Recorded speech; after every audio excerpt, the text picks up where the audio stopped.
Now we will start new topic, key features of the Indian Constitution. Let us try and understand the certain ideals and rules by studying some key features of the Indian Constitution. The Government of India Act 1935 presented a set of rules and procedures which had the stamp of democracy. It was under the Cabinet Mission Plan of 1946 that the Constituent Assembly was constituted to form a constitution for India. The Constituent Assembly started its task on December 9, 1946. It took the Constituent Assembly 2 years, 11 months and 18 days of hard work to complete the Constitution. This was done not by one person but by a group of around 300 people who became members of the Constituent Assembly. These members of the Constituent Assembly had a huge task before them. The country was made up of several different communities who spoke different languages, belonged to different religions, and had distinct cultures. Also, when the Constitution was being written, India was going through considerable turmoil.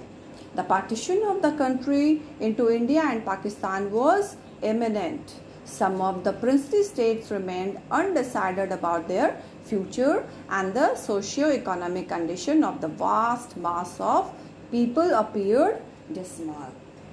Therefore, the most important task before the Constituent Assembly was to maintain the unity and integrity of India. The members of the Constituent Assembly grappled with these problems and concern under the leadership of Nehru, Patel, Rajendra Prasad and Maulana Azad. Now, listed below are the key features of the Indian Constitution. First point is federalism, a political system in which powers to govern are divided between the center and the states is called federalism. There are three levels of government in India: the central level, the state level and the panchayat level. Powers and authority have been distributed between the center and the states. The federal character of the Indian constitutions involves a three-way distribution of power between the national government and the states. This three-way distribution is listed under the union list, the state list and the concurrent list.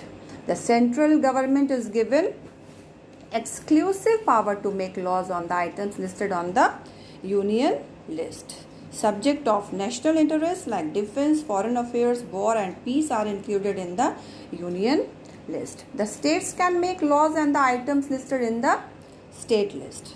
Subject like police, local government, land, etc. are included in the state list.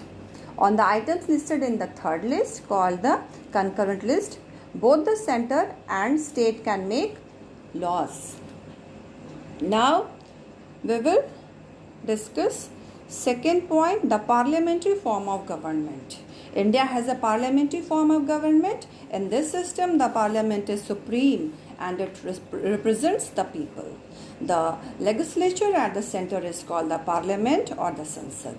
The parliament has two houses, the lower house which is Lok Sabha and the upper house the Rajya Sabha. The parliament exercises supreme and sovereign power. The Constitution of India guarantees universal adult suffrage. In other words, all adult citizens have the right to vote to elected representatives. The adoption of universal adult franchise without any qualification either of sex, property, education or taxation was a bold experiment. During that period, overwhelming majority of Indians were poor and illiterate. The leaders of the freedom struggle gave the power to the common men to improve their standard of life and comfort. Now, next point is the separation of powers. There are three organs of the government: the executive, the legislature and the judiciary. The legislature consists of both the houses of parliament and the state legislative assembly, Vidhan Sabha, and state legislative council, Vidhan Parishad. The main task of the legislature is to make laws for the country and the states. The executive consists of the ministers and the bureaucrats. It is responsible for implementing laws and running administration. The judiciary consists of all the courts in the country.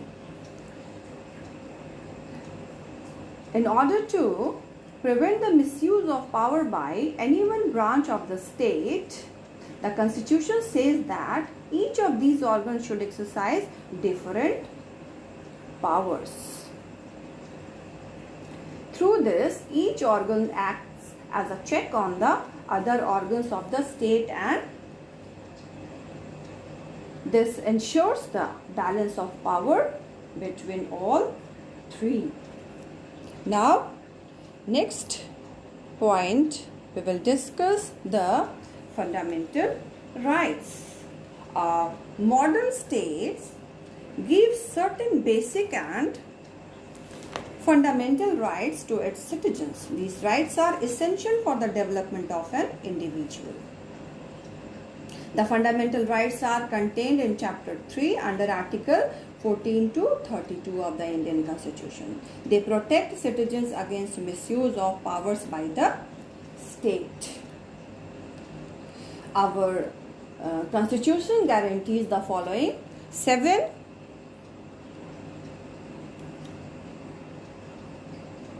fundamental rights to the citizens. First, right to equality. Article 14 to 18 of the Constitution mention these rights. First, equality before law. All are equal before the law. 2. Prohibition of discrimination. The state shall not discriminate against any citizen on ground only of religion, caste, race, sex, place of birth, or any of them. C.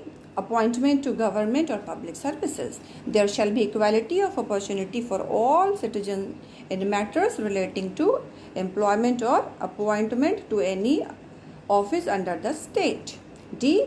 Abolition of untouchability. Article 17 says untouchability is abolished and its practice in any form is forbidden. It has been declared a punishable offence. E.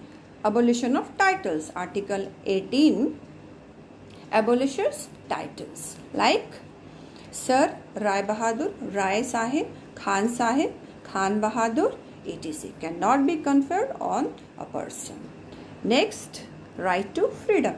Article 19 to 22 of the Constitution guarantee the right to various freedom. Article 19 guarantees 6 freedoms. A. The freedom of speech and expression. B. The freedom to assemble peacefully without arms. C. The freedom to form association and unions. The freedom to move freely throughout the territory of India. The freedom to reside and settle in any part of the country. Or F. The freedom to practice any profession or to carry on any occupation. Now, next, third point, right against exploitation. Article 23 of the Constitution prohibits forced labor, work without payment or beggar, and immoral traffic in women and children. Fourth, right to freedom of religion. Article 25 to 28 guarantee religious freedom. These rights are freedom of conscience and the right to follow, practice and propagate any religion. B. Freedom to establish and manage institution for religious and charitable purpose. C. The government would not charge a tax for the promotion of any particular religion. D. Religious education can't be imparted in educational institutions maintained wholly or partly by the state. Next, cultural and educational rights. Article 29 and 30 protects the religious and cultural rights of the religious minorities. Next, right to constitutional remedies. Article 32 of the Constitution provides that the citizens who think that their fundamental rights have been denied to them can move the Supreme Court or any high court to restore these rights. It is called the soul and heart of the Constitution. Next, the right of children to free and compulsory education of right to education, RTE. Article 21A added as a new article by the Constitution. It is 6th Amendment. Act 2002 provides for free and compulsory education for all children between the age of 6 to 14 years. In part 4th of the Constitution, the directive principle of state policy have been explained. The ideas has been taken from the Constitution of Ireland. These principles are in the nature of direction to the state to create social and economic equality. These are also aimed at removal of poverty of masses. They include a number of values and principles of Mahatma Gandhi. Now, next, secularism.